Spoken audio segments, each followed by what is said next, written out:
नमस्कार दोस्तों, आपका स्वागत है आपके अपने चैनल स्टडी वाइस ऑफिशियल पर। दोस्तों, आज का हमारा टॉपिक है मॉडर्न हिस्ट्री का मोस्ट इम्पोर्टेंट टॉपिक, कांग्रेस अधिवेशन। ये टॉपिक इतना इम्पोर्टेंट है, इस बात का अंदाज़ा आप इसी बात से लगा सकते हैं कि इस समय एसएससी के एग्ज़ाम चल रहे हैं और लगभग हर शिफ्ट में कांग्रेस अधिवेशन से क्वेश्चन पूछा ही जा रहा है। तो ये वीडियो आपके लिए काफ़ी इंपॉर्टेंट होने वाली है।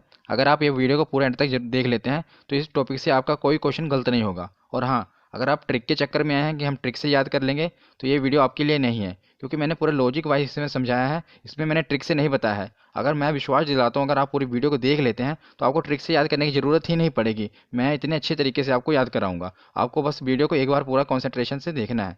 तो चलिए, बिना देरी किए हुए वीडियो को शुरू करते हैं। तो चलिए, अब हम इस टॉपिक को समझना शुरू करते हैं। तो हम देखते हैं कि आखिर भारतीय राष्ट्रीय कांग्रेस की स्थापना कब हुई, किसने की, जो कि हमारे एग्जाम के लिए महत्वपूर्ण है। तो मैं इसको आपको कहानी की तरह समझाऊंगा, जैसे कि पिछली वीडियो में मैं भी कहानी की तरह ही आपको समझाता रहा हूँ और आपका बहुत ही अच्छा रिस्पॉन्स रहा उन वीडियो पर भी। तो मैं इसे भी आपको कहानी की तरह समझाऊंगा, क्योंकि इससे क्या होगा कि आप इसे लिंक करेंगे और जल्दी याद कर लेंगे। आपको इसे रटने की ज़रूरत नहीं पड़ेगी और आप पूरी कॉन्सेंट्रेशन के साथ इस कहानी को सुनिए और इसके साथ लिंक करिए अपने आप को, तो आपको अच्छे तरीके से समझ आएगा। तो ये कहानी शुरू होती है 28 दिसंबर 1885 से। तो कांग्रेस की स्थापना हुई थी 28 दिसंबर 1885 ईस्वी को। और इसके संस्थापक कौन थे, काफ़ी बार एग्जाम में पूछा गया है। तो एलन ऑक्टेवियन ह्यूम नामक एक व्यक्ति ने कांग्रेस पार्टी की स्थापना की थी सन 1885 ईस्वी में। इन्हें शॉर्ट फॉर्म में ए ओ ह्यूम में भी कहा जाता है, ए ओ ह्यूम। और ये कहाँ के निवासी थे? तो ये स्कॉटलैंड के निवासी थे। तो आखिर इन्होंने कांग्रेस पार्टी की स्थापना की क्यों? तो चलिए, थोड़ी पीछे की स्टोरी मैं आपको बताता हूँ। तो जैसे कि आपको पता होगा, सन 1857 ईस्वी की क्रांति बहुत ही मशहूर है। तो सन 1857 ईस्वी के बाद क्या हुआ था कि भारत के कोने कोने पर अंग्रेजों के खिलाफ विद्रोह होने शुरू हो गए थे। मतलब स्वतंत्रता के लिए भारत के चाहे नॉर्थ साइड हो, साउथ में, ईस्ट में, वेस्ट में, हर जगह विद्रोह होने शुरू हो गए थे। तो ए ह्यूम ने क्या सोचा, क्यों ना एक पार्टी यानी एक संघ का गठन किया जाए जो पूरे भारत का प्रतिनिधित्व करे, और वो जैसे कुछ भी प्रॉब्लम हो तो वो हमें बताए, तो उसके बाद हम सुनेंगे। मतलब उन्होंने इसलिए नहीं किया था कि ये स्वतंत्रता दिलाए, उन्हें ये नहीं पता था कि यही कांग्रेस बाद जो आज एक चिंगारी है, बाद में एक आग का रूप धारण कर लेगी और भारत की स्वतंत्रता के लिए इसका एक अहम योगदान होगा। उन्होंने इस सोच के लिए नहीं किया था। उन्होंने ये पार्टी इसलिए बनाई थी ताकि जैसे पूरे भारत का कुछ भी बात हो तो हमें बताएं और हमें इसके बाद में सोचें और हमें इसे कैसे मैनेज करना है। इसलिए उन्होंने इस पार्टी को बनाया था। पर बाद में इसी पार्टी ने एक विकराल रूप धारण कर लिया और भारत की स्वतंत्रता के लिए एक अपना अहम योगदान दिया। ए यूं का सोचना था कि ये हमसे मतलब अर्जी करेंगे, याचिका करेंगे, फिर उसके बाद हम इसे हैंडल कैसे करेंगे ये हमारे ऊपर है। पर उन्हें ये नहीं पता था कि यही पार्टी बाद में भारत को स्वतंत्रता दिलाएगी। तो चलिए, आप आशा करता हूँ आपको थोड़ा इसके पीछे की कहानी समझ आई होगी। अब इसके बाद में हम समझेंगे तो आपको आसानी से समझ आएगा। तो इसकी स्थापना कहाँ पर हुई थी? तो जो पहला कांग्रेस का अधिवेशन हुआ था, ये बम्बई के, जैसे जो आज बॉम्बे है, इसे पहले बम्बई कहा जाता था, इसलिए मैंने बम्बई लिखा है क्योंकि हर जगह ये बम्बई ही मेंशन है, जिसे आज बॉम्बे कहा जाता है। तो बम्बई के गोकुल दास तेजपाल संस्कृत विद्यालय में कांग्रेस का पहला अधिवेशन हुआ था। मतलब ये कह सकते हैं कि जो पार्टी की स्थापना हुई, ये बम्बई के गोकुल दास तेजपाल संस्कृत विद्यालय में हुई थी। किसने की थी? ए.ओ. ह्यूम ने की थी। कब की थी? सन 1885 ईस्वी में की थी। तो उस समय के वायसराय कौन थे? तो उस समय के वायसराय थे लॉर्ड डफरिन। और दादा भाई नौरोजी ने इसका नामकरण भारतीय राष्ट्रीय कांग्रेस किया। तो जो ये ए ह्यूम है, इन्होंने इसका नाम रखा था भारतीय राष्ट्रीय संघ। क्या नाम रखा था? भारतीय राष्ट्रीय संघ। पर दादा भाई नौरोजी ने इसका नाम बदल कर रख दिया भारतीय राष्ट्रीय कांग्रेस। बहुत ही इंपॉर्टेंट है, किसने इसका नामकरण किया ये पूछा जाता है। तो भारतीय राष्ट्रीय कांग्रेस का नामकरण दादा भाई नौरोजी ने किया, जिसका पहले नाम क्या था? भारतीय राष्ट्रीय संघ। और ये जो दादा भाई नौरोजी हैं, इन्हें grand old man of India भी कहा जाता है। काफ़ी बार पूछा गया है, grand old man of India किसे कहा जाता है? दादा भाई नौरोजी को। और एक एक्स्ट्रा फैक्ट मैं आपको बता दूं कि ये ब्रिटेन में इन्होंने चुनाव जीता था और चुनाव जीतकर वहाँ की संसद में पहुंचने वाले पहले एशियाई थे। पहले भारतीय नहीं, पहले एशियाई, जिन्होंने ब्रिटेन में जाकर चुनाव जीता और वहाँ की संसद में पहुंचे थे। इसलिए काफ़ी इंपॉर्टेंट है। तो चलिए आगे देखते हैं। ये कुछ प्रमुख बयान हैं जो कि एग्जाम में पीसीएस लेवल तक पूछे गए हैं, इसलिए मैंने इसे इंक्लूड कर लिया ताकि अगर आप ये वीडियो देख रहे हैं और किसी भी एग्जाम की तैयारी कर रहे हो तो आपका क्वेश्चन गलत नहीं होना चाहिए। इस मकसद से मैंने ये वीडियो को बनाया है। तो ये कुछ प्रमुख बयान हैं जो कि काफ़ी बार पूछे गए हैं, तो इसलिए मैंने सोचा इसे भी मेंशन कर देता हूँ। तो सबसे पहले देखते हैं, फिरोज शाह मेहता। इन्होंने कहा था कि कांग्रेस की आवाज़ जनता की आवाज़ नहीं है। इन्होंने ऐसा क्यों कहा था? क्योंकि ये जो पार्टी बनी थी, एक तो पहले अंग्रेजी ने बनाई थी। उन्होंने ये नहीं सोचा था ना कि आगे जाके यही पार्टी स्वतंत्रता दिलाएगी, आगे जाके ये सब व्यक्ति उनसे जुड़े। पर शुरुआत में इन्होंने ये बयान दिया था कि कांग्रेस की जो आवाज़ है ये जनता की आवाज़ नहीं है, क्योंकि जो ये पार्टी थी, आगे हम पढ़ेंगे कि जो शुरुआत में जो पहला अधिवेशन हुआ था उसमें सिर्फ 72 प्रतिनिधि जुड़े थे, मतलब सिर्फ 72 मेंबर थे, वो बहुत ही कम। जिन्होंने इसलिए कहा था कि जो कांग्रेस की आवाज़ है ये पूरी जनता की आवाज़ नहीं है, ये कुछ लोगों की ही आवाज़ है। उसके बाद जो समय के गवर्नर जनरल थे, मैंने आपको बताया जो वायसराय थे, डफरिन, उन्होंने कहा था ये कि सूक्ष्मदर्शी अल्पसंख्यकों की संस्था है। सूक्ष्मदर्शी अल्पसंख्यकों की संस्था है, ये काफ़ी बार एग्जाम में पूछा गया है कि सूक्ष्मदर्शी अल्पसंख्यकों की संस्था किसने कहा था, ये डफरिन ने कहा था। तो अगला बयान है अरविंदो घोष का, ये भी काफ़ी इंपॉर्टेंट है। ये कहते हैं कि कांग्रेस जो है ये भीख मांगने वाली संस्था है। इन्होंने ऐसा क्यों कहा?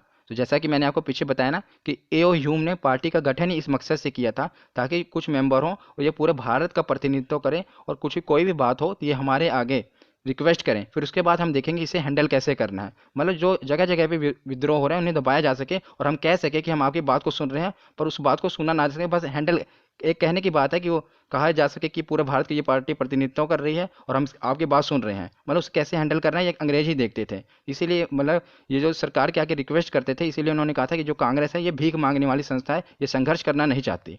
उसके बाद आगे हम देखते हैं गांधी। गांधी जी ने कहा था कि कांग्रेस को अब समाप्त कर देना चाहिए। ये जो बयान दिया था ये गांधी जी ने ये दिया था सन 1947 ईस्वी के बाद, मतलब जो आज़ाद हो गई थी, भारत आज़ाद हो गया था, उसके बाद उन्होंने ये बयान दिया था कि कांग्रेस को अब समाप्त कर देना चाहिए, क्योंकि जिस मकसद के लिए कांग्रेस बनी थी उसका मकसद पूरा हो गया है, इसलिए अब कांग्रेस को समाप्त कर देना चाहिए। पर कांग्रेस इतनी फेमस हो चुकी थी उस समय भारत में, इसलिए उन्होंने बाकी लोगों ने जो बाकी मेंबर थे उन्होंने इसको समाप्त नहीं किया। पर गांधी जी का कहना था कि कांग्रेस को समाप्त कर देना चाहिए। ये कुछ प्रमुख बयान थे जो कि एग्जाम में पूछे जाते हैं, इसलिए मैंने इसे कवर किया, आप इन्हें याद रखना। तो चलिए अब हमें अपना टॉपिक शुरू करते हैं कि जो महत्वपूर्ण कांग्रेस अधिवेशन है। वैसे तो देखा जाए तो जो कांग्रेस के अधिवेशन है ये 50 से ज़्यादा हैं, पर मैंने इसमें लगभग 17-18 कवर किए हैं। इससे बाहर आपको नहीं पूछा जाएगा, क्योंकि यही बार बार रिपीट हो रहे हैं, इसीलिए मैंने पहले देखा कि कौन से रिपीट हो रहे हैं बार बार, उन्हीं को कवर किया है। इससे बाहर आपका कोई नहीं पूछा जाएगा। वैसे तो 50 से भी ज़्यादा है, पर उतना हमें याद करने की कोई ज़रूरत है नहीं है, ना हम उतना याद कर पाएंगे। तो जितना हम याद कर सकते हैं और जो कि हमारे एग्जाम के लिए इंपॉर्टेंट है, मैंने सब कुछ इसमें कवर किया है, और इसे करना कैसे है याद वो भी मैं आपको बताऊंगा। तो चलिए पहले शुरुआत के देखते हैं। तो जैसे कि कांग्रेस के स्थापना कब हुई थी? 1885 से। तो हमें शुरुआत करनी है 1885 से। तो पहले चार आपको याद रखने हैं, लगातार हम याद रहेंगे। पहला 1885, दूसरा 1886, तीसरा 1887 और चौथा 1888। ये पहले चार अधिवेशन हैं। और ये अधिवेशन कहाँ कहाँ पर हुए, ये गौर करने की बात है कि यहाँ यहाँ पर बहुत सोच समझ के ये अधिवेशन यहाँ यहाँ पर किए गए थे। पहला बम्बई में किया गया था, फिर कलकत्ता किया गया था, फिर मद्रास में किया गया था, और इलाहाबाद किया गया था। अभी आप बस इसे सुनिए, आपको खुद याद रहेंगे। बस अब मैं आपको जो बताना चाहता हूँ आप वो समझिए कि अधिवेशन कहाँ कहाँ किए गए, इनके अध्यक्ष कौन कौन थे, बहुत सोच समझ कर किया गया था। तो जैसा कि आप देख रहे हैं कि पहला अधिवेशन बम्बई में किया गया, उसमें अध्यक्ष कौन थे? रमेश चंद्र बनर्जी थे। और दूसरा जो है अधिवेशन कलकत्ता में किया गया, उसमें अध्यक्ष कौन थे? दादा भाई नौरोजी थे। तीसरा अधिवेशन मद्रास में किया गया, उसमें अध्यक्ष कौन थे? बदरुद्दीन तैयब थे। चौथा अधिवेशन इलाहाबाद में किया गया, और उस समय अध्यक्ष कौन थे? George Yule. अब अध्यक्ष पर देख रहे हैं, अगर आप अध्यक्ष पर गौर करें तो जो पहले अध्यक्ष थे ये हिंदू थे, दूसरे पारसी थे, तीसरे मुस्लिम थे, और चौथे ईसाई थे। ऐसा क्यों किया गया? ऐसा इसलिए किया गया ताकि लोगों को ये ना लगे कि जो कांग्रेस पार्टी है ये पर्टिकुलर किसी चीज़ की पार्टी, मतलब पर्टिकुलर धर्म की पार्टी है। ये सभी धर्मों को साथ लेकर चलना चाहती थी, ताकि ये दिखाया जा सके कि हम पूरे भारत का प्रतिनिधित्व कर रहे हैं। इसीलिए उन्होंने सब धर्मों के अध्यक्ष बनाए। पहले चार अध्यक्ष ही आप गौर करेंगे, पहले हिंदू थे, दूसरे पारसी थे, तीसरे मुस्लिम थे, और चौथे ईसाई थे। मतलब सभी धर्मों को इसमें इंक्लूड किया गया, ताकि ये लगे, ये दिखाया जा सके कि जो कांग्रेस पार्टी है ये सभी पूरे भारत का प्रतिनिधित्व कर रही है, ना कि एक पर्टिकुलर जगह से ये अपना प्रतिनिधित्व कर रही है। और अब अगर ये देखें कि कौन कौन से स्थान थे, मैं आपको मैप से बताता हूँ। देखिए पहला अधिवेशन जो हुआ था ये हुआ था बम्बई में, दूसरा अधिवेशन कहाँ पर हुआ? सीधा कोलकाता में। और तीसरा अधिवेशन कहाँ हुआ? इलाहाबाद में। और चौथा अधिवेशन कहाँ हुआ? मद्रास में। आप गौर कर रहे हैं कि कहाँ कहाँ पर अधिवेशन हुआ?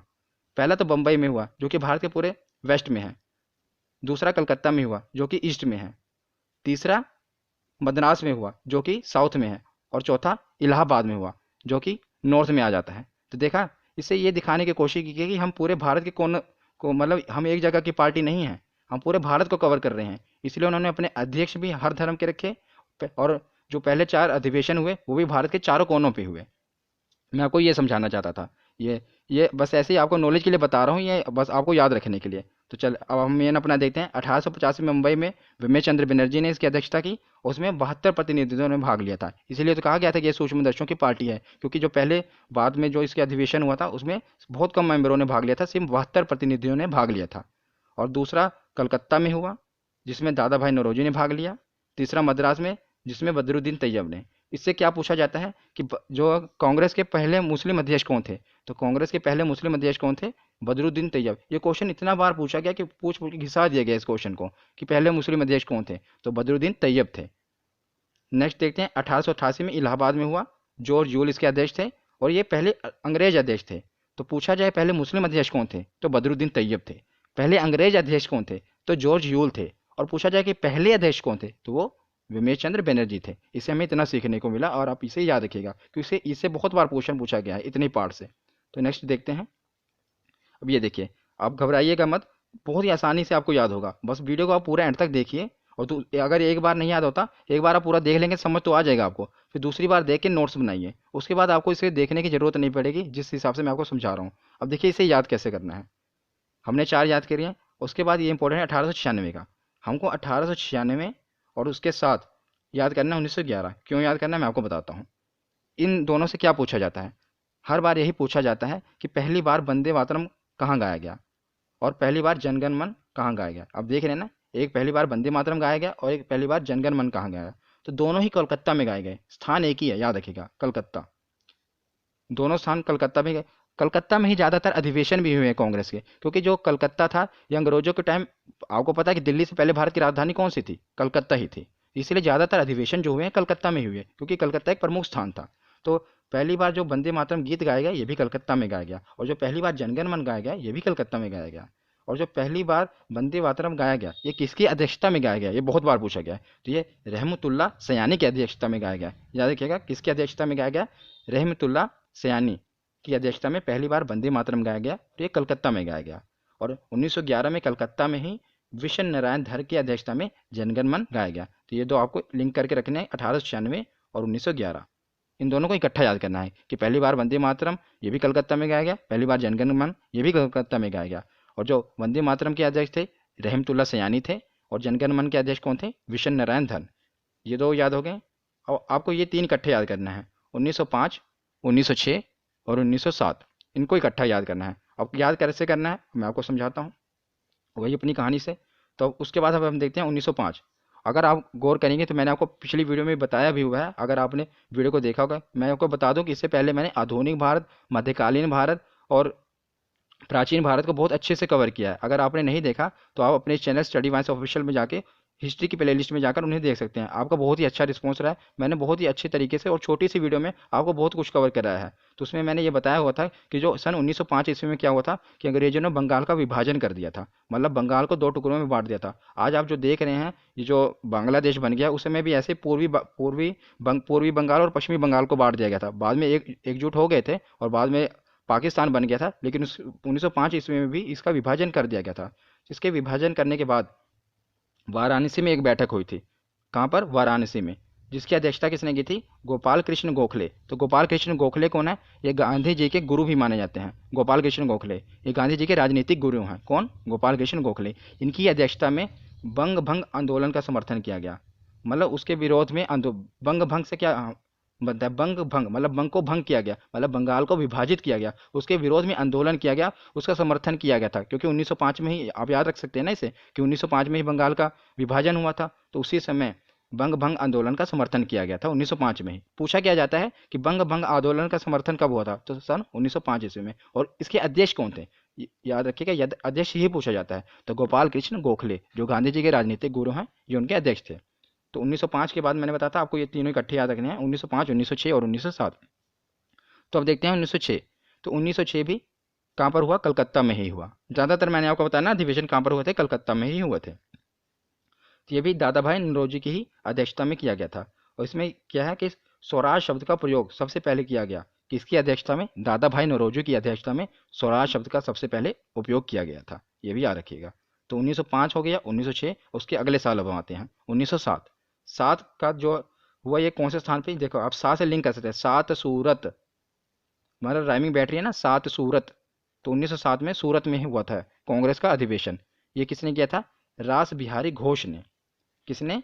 रास बिहारी घोष में। तो इस समय क्या हुआ कि कांग्रेस का विभाजन हो गया और नरम दल और गरम दल में बट गया। क्योंकि क्या हुआ कि कुछ नेता थे, उनको वो कहते थे कि हम अंग्रेज सरकार के आगे गिड़गिड़ा नहीं सकते। जैसे कि इस पार्टी का क्या था कि कोई भी बात होती उसे रिक्वेस्ट की जाती थी। तो उनका नेताओं का वो कुछ मतलब गर्म स्वभाव के थे, इसीलिए नाम गरम दल रखा कि हम संघर्ष करेंगे, हिंसा भी अपनाएंगे, लेकिन सरकार के आगे गिड़गिड़ाएंगे नहीं। इसलिए इसका विभाजन हो गया, कांग्रेस का विभाजन नरम दल में और कुछ गरम दल में, इनका विभाजन हो गया। ये मैंने जो इससे पहले हिस्ट्री की वीडियो बनाई है उसमें बहुत अच्छी तरीके से बताया हुआ कि नरम दल के कौन से नेता थे, गरम दल के कौन से नेता थे। अगर आपने वो वीडियो नहीं देखी तो आप जरूर जाके देख लेना। तो ये क्या हुआ, 1907 में कांग्रेस का विभाजन हो गया। ये पूछा जाता है कि किस अधिवेशन में कांग्रेस का विभाजन हुआ, तो सूरत के अधिवेशन में, जिसके अध्यक्ष थे रास बिहारी घोष, उसमें कांग्रेस का विभाजन हो गया था। ठीक है। और आखिरी वाला तो हमने कर ही लिया, तो इसको याद कैसे करना है एक बार मैं आपको बताता हूँ। 1896 और 1911 को याद करना है, जनगणमन और वंदे मातरम, और 1905, 1906 और 1907 को इकट्ठा याद करना है।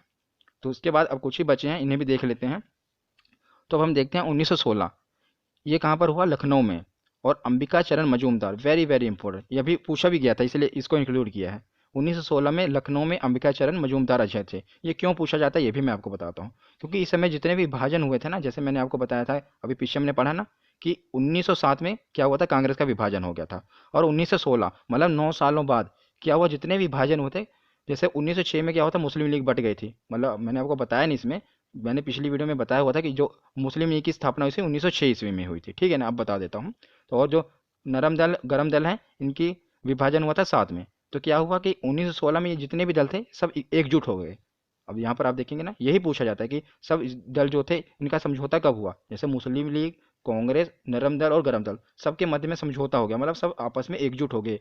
कब? 1916 में। इस इसमें क्वेश्चन क्या बना था अभी कि ये किसकी अध्यक्षता में एकजुट हुए थे, तो अंबिका चरण मजूमदार की अध्यक्षता में ये एकजुट हुए थे। अब मैं अगर आपको बता दूं, ये इतना इंपॉर्टेंट है इसलिए मैं आपको इसको याद करने की ट्रिक भी बता सकता हूँ इसमें। जैसे आप देखेंगे ना, अध्यक्ष कौन थे? अंबिका चरण मजूमदार। इसको आप थोड़ा रिलेट करेंगे, जैसे अंबिका चरण मतलब माँ अम्बे के चरण में गिर के, आप इसको ऐसे याद कर सकते हैं कि माँ अम्बे के चरण में गिर के जितनी भी पार्टियां थी ये एकजुट हो गई।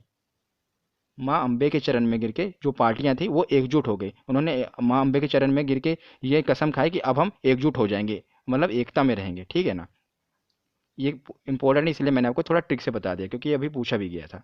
तो उसके बाद अगले साल 1917, ये काफ़ी इंपॉर्टेंट क्यों है, इसका अधिवेशन भी लखनऊ कलकत्ता में हुआ, सॉरी कलकत्ता में हुआ। ज़्यादातर मैंने आपको बताया ना कलकत्ता में ही हुए हैं।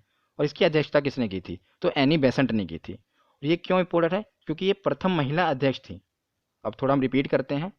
पहले मुस्लिम अध्यक्ष कौन थे? बदरुद्दीन तैयब थे।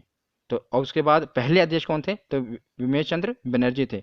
मैंने आपको पीछे बताया ना, देखो पहले अध्यक्ष कौन थे? विमेश चंद्र बनर्जी थे। पहले मुस्लिम अध्यक्ष कौन थे? बदरुद्दीन तैयब थे। ये जो पहले पहले है ना, ये काफी बार पूछा गया, बहुत ही बार पूछा गया है। और पहले अंग्रेज अध्यक्ष कौन थे? तो जॉर्ज यूल थे। ये 3 यहाँ से हो गए। अब उसके बाद हम देख रहे हैं कि पहली महिला अध्यक्ष कौन थी, तो एनी बेसेंट थी। इसमें काफ़ी कंफ्यूजिंग है एक ये चीज़ में कि पहली महिला अध्यक्ष और पहली भारतीय महिला अध्यक्ष, ये देखें जैसा कि आप ये देख रहे हैं 1925 में कानपुर में जो अधिवेशन हुआ था उसमें सरोजिनी नायडू अध्यक्ष थी और ये पहली भारतीय महिला अध्यक्ष थी। और जो ये अब 1917 में देख रहे हैं, ये कलकत्ता में जो अधिवेशन हुआ था, एनी बेसेंट इसकी अध्यक्ष थी, ये पहली महिला अध्यक्ष थी। मतलब पहली महिला अध्यक्ष पूछा जाए, इसी में बार बार कंफ्यूजिंग क्रिएट करता है एग्जामिनर। वो ये पूछता है कि पहली महिला अध्यक्ष कौन थी, तो पहली महिला अध्यक्ष तो एनी बेसेंट थी। लेकिन अगर वहाँ पर लिखा आ जाए कि पहली भारतीय महिला अध्यक्ष कौन थी, तो पहली भारतीय महिला अध्यक्ष सरोजिनी नायडू थी। ये आपको याद रखना है। तो 1917 और 1925 को रिलेट करके चलना है कि 1917 को जो कोलकाता का अधिवेशन हुआ था, एनी बेसेंट वो पहली महिला अध्यक्ष थी। और 1925 का जो अधिवेशन था, सरोजिनी नायडू जिसकी अध्यक्ष थी, वो पहली भारतीय महिला अध्यक्ष थी। तो 1916, 1917 और 1925 ये तीनों हमने याद किए। अब ये बचे 1920 और 24, ये भी काफ़ी इंपॉर्टेंट है। मैंने इंपॉर्टेंट इसमें कवर किए हैं, इसलिए बताने की कोई ज़रूरत नहीं है कि ये भी इंपॉर्टेंट है, ये भी इंपॉर्टेंट है, क्योंकि जो जो इंपॉर्टेंट है मैंने वो सभी कवर किए हैं। तो मैंने आपको बताया था ना कि 50 से ज़्यादा है, लेकिन जो जो इंपॉर्टेंट है मैंने उन्हीं के कवर किया, क्योंकि एक किसी न किसी में एग्जाम में पूछे गए हैं। तो जो 1920 का हुआ था, ये नागपुर में हुआ था। कब, कहाँ पर हुआ था? नागपुर में। वीर राघवाचारी इसके अध्यक्ष थे। तो अगर आप थोड़ा लिंक करें, मैंने जब आपको महात्मा गांधी जी का पूरा बताया था वीडियो में, गांधी आंदोलन जितने भी आंदोलन गांधी जी ने किए थे, मैंने उसके ऊपर एक डेडिकेटेड वीडियो बनाई हुई है, आप अपने इस चैनल में जाकर जरूर देखना। तो 1920 का टाइम अगर आप याद करेंगे तो उस समय क्या हो रहा था, 1920 ईस्वी में असहयोग आंदोलन हो रहा था ना। गांधी जी ने असहयोग आंदोलन कब किया था, मैंने उस समय भी आपको बताया था। तो गांधी जी ने 1920 ईस्वी में असहयोग आंदोलन किया था। ये 1920 ईस्वी की बात है। ये नागपुर में इसका अधिवेशन हुआ और वीर राघवाचारी इसके अध्यक्ष थे, क्योंकि असहयोग आंदोलन अंग्रेजों के खिलाफ हो रहा था, तो कोई वीर व्यक्ति ही चाहिए ना जो इसके खिलाफ अध्यक्षता रखे। तो वीर राघवाचारी थे वो, उन्होंने इसके वो अध्यक्ष बने थे। तो इस समय क्या हुआ था, असहयोग प्रस्ताव पारित हुआ था। तो उसी के बाद गांधी जी ने असहयोग आंदोलन किया था। वो पारित कहाँ हुआ था, इसी अधिवेशन में हुआ था। और इसमें दो चीजें हुई थी, और कांग्रेस के जो संविधान में परिवर्तन हुआ था। अलग अगर कोई गठन, कोई भी संगठन बन रहा है तो ऐसे कैसे चलता है, कोई ना कोई संविधान, कोई रूल रेगुलेशन चाहिए ना। तो जो कांग्रेस का संविधान था उसमें परिवर्तन हुआ था। परिवर्तन क्या हुआ था, मैं आपको नॉलेज के लिए बता देता हूँ। इसमें यह परिवर्तन हुआ था कि इसमें यह हुआ था कि अगर कोई भी 21 वर्ष की आयु वाला व्यक्ति अब कांग्रेस का अध्यक्ष बन सकता है, और उसको बनने के लिए उसे क्या होना करना पड़ेगा, 25 पैसे का चंदा देना पड़ेगा। तो दो कंडीशन थी, एक तो उसे 25 पैसे का चंदा देना पड़ेगा, एक तरह आप एंट्री फीस समझ लीजिए। 25 पैसा चंदा देकर, और उसकी आयु 21 वर्ष की होनी चाहिए। तो अगर वो 21 वर्ष का है और 25 पैसा चंदा देता है तो कांग्रेस पार्टी का मेंबर बन सकता है, ठीक है ना। तो कांग्रेस पार्टी के संविधान में परिवर्तन हुआ था और असहयोग प्रस्ताव पारित हुआ था। इसे तो याद रखना मुश्किल नहीं है, मैंने आपको बताया ना 1920 ईस्वी में हुआ, क्योंकि 1920 ईस्वी में ही असहयोग आंदोलन हुआ, काफ़ी फेमस था, तो आपको याद होना चाहिए। और वीर, मैंने कहा ना, कोई असहयोग आंदोलन अंग्रेजों के खिलाफ हुआ था, कोई वीर व्यक्ति ही चाहिए। तो उसकी अध्यक्षता वीर राघवाचारी ने की। बाकी मैंने आपको बताया कि संविधान में परिवर्तन भी इसी समय में हुआ था और असहयोग प्रस्ताव यहाँ पर पारित हुआ था। पारित होने के बाद आंदोलन हुआ था, ठीक है। उसके बाद आता है 1926, मोस्ट इंपोर्टेंट। ये क्वेश्चन तो इतनी बार पूछा गया, इतनी बार पूछा गया, कहने की कोई हद नहीं है कि 1924 का जो अधिवेशन है ये क्यों फेमस है, क्योंकि महात्मा गांधी ने इसकी अध्यक्षता की थी। और याद रखिएगा, पूरे जीवन काल में महात्मा गांधी ने सिर्फ एक ही बार अध्यक्षता की थी कांग्रेस की, वो ये थी बेलगांव में की थी। बेलगांव कहाँ में है, कर्नाटक में है। तो बेलगांव में महात्मा गांधी ने अध्यक्षता की थी, कितनी बार, सिर्फ एक ही बार। ये प्रश्न पूछा गया कांग्रेस के अध्यक्ष कितनी बार बने महात्मा गांधी, तो आपने कई, हम सोचते होंगे कि महात्मा गांधी मतलब कई बार बने होंगे, लेकिन नहीं, वो सिर्फ एक ही बार अध्यक्ष बने हैं, वो भी सन 1924 ईस्वी में बने हैं। उसके बाद इन्होंने कभी भी अध्यक्षता नहीं की, ना इससे पहले कभी की, सिर्फ एक ही बार की, वो बेलगांव में की। इसलिए मैंने लिखा ना, गांधी जी सिर्फ एक ही बार अध्यक्ष बने हैं, इसलिए काफ़ी इंपॉर्टेंट बन जाता है कि गांधी जी कब किस अधिवेशन में अध्यक्ष बने थे, तो बेलगांव के अधिवेशन में वो अध्यक्ष बने थे। तो याद हो गया, 1925 वाला मैंने आपको बता ही दिया था। तो इसको याद करने का तरीका कैसे था, 1916 का याद करना था, अंबिका चरण मजूमदार, अंबे माँ के चरणों में गिर के सभी पार्टियां एक मतलब इकट्ठा होने की उन्होंने कसम खाई। उसके बाद 1917 और 1925 को इकट्ठा याद करना है, क्योंकि ये पहली महिला अध्यक्ष थी और ये पहली भारतीय महिला अध्यक्ष थी। और 1920 वाला कोई वीर ही करेगा सहयोग आंदोलन, और महात्मा गांधी एक ही बार माने, ठीक है। ये चारों ही हो गए, बस अब कुछ ही बचे हैं, यही चार बचे हैं। इसके अलावा अगर कोई भी क्वेश्चन नहीं बनेगा, आप टेस्ट लगा लेना, आप मतलब देखना कि प्रीवियस ईयर में कौन कौन से क्वेश्चन बने हैं, इससे बाहर कोई भी क्वेश्चन नहीं बनेगा। अब उस देखना है, ये देखो याद कैसे करना।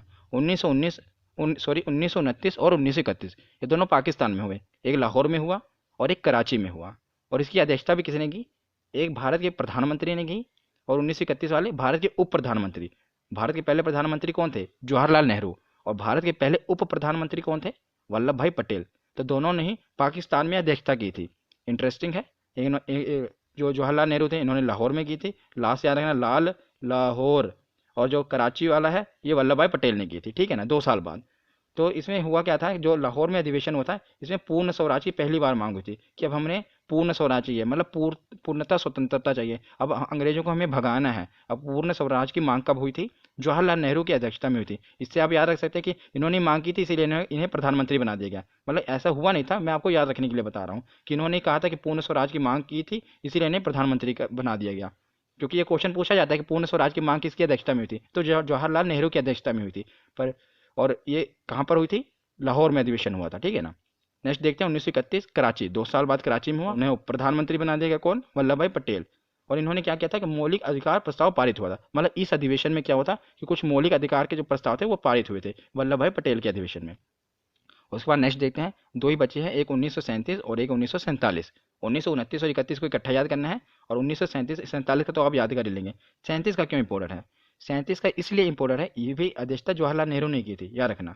पर ये पहली बार था कि गांव में अधिवेशन होता। अभी तक के जितना भी अधिवेशन हुए कांग्रेस के, वो सब ज़्यादातर शहरों में, मतलब ज़्यादा भीड़ भाड़ वाले इलाके में हुए। लेकिन जो पहला ये अधिवेशन था, ये था कि किसी गांव में हुआ था, पर्टिकुलर गांव में। और गांव कहाँ पर है, ये यूपी में, फैजपुर है, यूपी के फैजपुर गांव में हुआ था पहली बार अधिवेशन। इसलिए ये पूछा जाता है कि किसकी अध्यक्षता में हुआ था, तो जो हमारे पहले प्रधानमंत्री थे उन्हीं की अध्यक्षता में हुआ, इसलिए जनता लुभावी थी और इन्हें प्रधानमंत्री बना दिया गया। ये मैं आपको याद करने के लिए बता रहा हूँ, ऐसा हुआ नहीं था, ठीक है। जवाहरलाल नेहरू की अध्यक्षता में पहली बार गाँव में अधिवेशन हुआ। और उसके बाद लास्ट बचा 1947। स्वतंत्रता के समय, ये इसलिए पूछा जाता है कि स्वतंत्रता के समय कांग्रेस के कौन अध्यक्ष थे। तो स्वतंत्रता के समय जब भारत को स्वतंत्रता मिली सन 1947 ईस्वी को, ये इसका अधिवेशन हुआ मेरठ में, और JB कृपलानी उस समय अध्यक्ष थे। याद रखिएगा, स्वतंत्रता के समय अध्यक्ष कौन थे? JB कृपलानी। तो याद करने का तरीका मैंने आपको बताया ना, 1929, 31 और 37 और 47। बाकी आपने पीछे सब याद कर लिया होगा। तो आज की ये वीडियो यहीं पर ख़त्म होती है। आशा करता हूँ आपको नॉलेजफुल लगी होगी और आपके लिए हेल्पफुल होगी। धन्यवाद।